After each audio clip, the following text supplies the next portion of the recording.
नमस्कार, गपशप centre YouTube channel के इस खास डीप डाइव में आपका स्वागत है। नमस्कार। आज हम कोटा राजस्थान से आई एक कह सकते हैं अविश्वसनीय और थोड़ी परेशान करने वाली कहानी की तह तक जाएंगे। ये कहानी है एक परिवार की, कुछ अलौकिक माने जाने वाली घटनाओं की और एक चौंकाने वाले त्याग की। बिल्कुल, और ये हमें एक ऑनलाइन शेयर किए गए वृत्तांत से मिली है। तो चलिए इसे खोलते हैं। कहानी का मतलब जो केंद्र है वो है एक भाई पुनीत, उसकी 5 बहनें और एक रहस्यमयी शक्ति या कहें सत्ता, है ना? हाँ, जिसने उसकी जिंदगी में काफी उथल पुथल मचा दी। हमारा मकसद है इस जटिल कहानी की अलग अलग परतों को समझना। सही है। तो कहानी शुरू होती है पुनीत के जन्म से। ऐसा बताया गया है कि उसके ग्रह नक्षत्र वो ठीक नहीं थे। अच्छा। और बचपन से ही उसके साथ कुछ अजीब सा होता रहता था। इसीलिए माँ ने उसे एक तावीज पहना रखा था हिफाजत के लिए। तावीज, ये अक्सर होता है ऐसे मामलों में। पुनीत वैसे पढ़ाई में तो तेज था, लेकिन करीब 18 साल की उम्र में उसका व्यवहार अचानक काफी हिंसक हो गया। 18 साल की उम्र में मतलब अचानक बदलाव आया? हाँ बिल्कुल।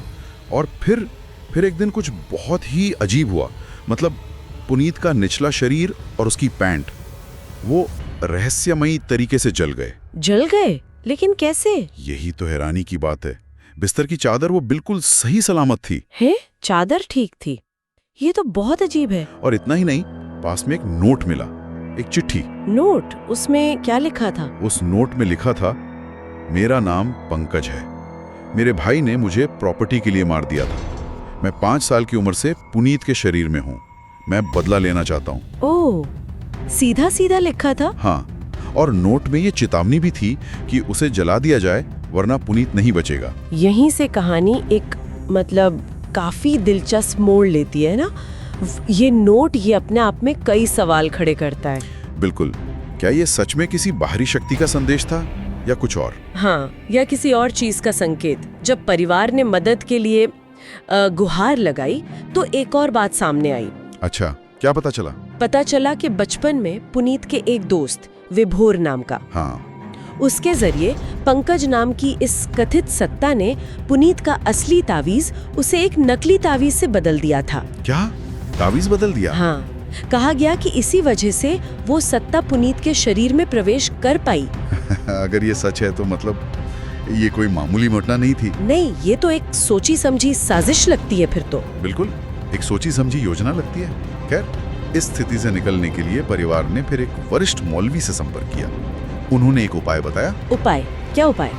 उन्होंने पुनीत से पूछा कि वो अपनी बहनों में सबसे ज्यादा किससे जुड़ाव महसूस करता है। उसने अपनी सोनाली दीदी का नाम लिया। सोनाली दीदी? हाँ, और इलाज के लिए सोनाली को एक बहुत कठिन प्रक्रिया से गुजरना पड़ा। कठिन प्रक्रिया? कैसी? उसे 3 दिन तक बिना सोए लगातार अगरबत्ती जलानी थी। 3 दिन बिना सोए लगातार? ये तो बहुत मुश्किल है ना? सुनने में ही कितना मुश्किल लगता है। बिल्कुल। और इस प्रक्रिया के बाद क्या हुआ?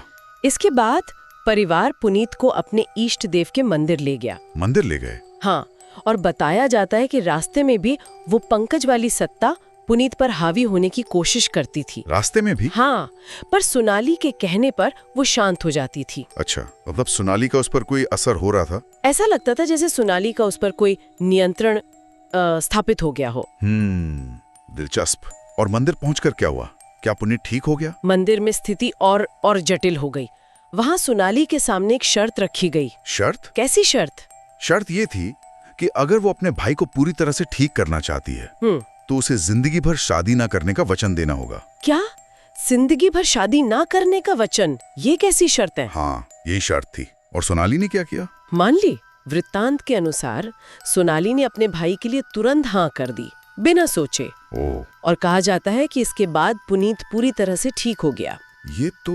ये तो अविश्वसनीय त्याग है। भाई के लिए अपनी पूरी जिंदगी। हाँ, लेकिन यहीं पर कहानी का सबसे चौंकाने वाला और विश्लेषण करने लायक पहलू सामने आता है। वो क्या है? कुछ विश्लेषण ये बताते हैं कि जिस प्यार या जुड़ाव की बात पुनीत या कहें उसके शरीर में मौजूद सत्ता ने सोनाली के लिए दिखाई थी, हाँ, वो शायद पुनीत का नहीं बल्कि उस पंकज नामक सत्ता का था। क्या मतलब? आप कह रही हैं कि वो सत्ता वो सोनाली को निशाना बना रही थी? संभवतः।